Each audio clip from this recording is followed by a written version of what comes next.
I was on site last week with the manager there, and she's fantastic. We're super excited about bringing her onto the team. And I think she said that in the last year, they replaced 17 ACs.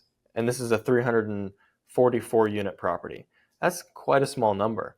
That's less than 10%. In our model, in our budget, we're budgeting to replace 10% of the units every year because this is a 20-year-old property and a lot of these ACs are going to be original. So it's just over time, ACs are going to go out and they're going to need to be replaced. So we're budgeting for 35. So that's great. That makes me feel good, feels conservative. And the point I want to make here is, how do you want to budget for those 35 replacements per year? And there's no one right answer.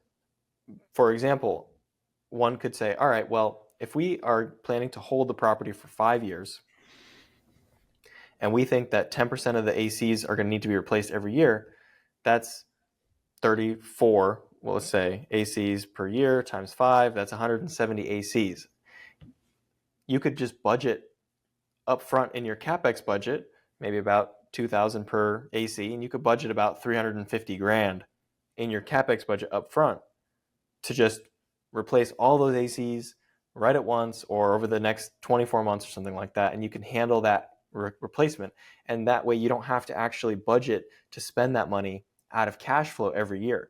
So your cash on cash return might actually go up for the first year because you actually just pre-raised the money to do the HVAC repairs, and then you don't have to actually spend it out of the year one cash flow.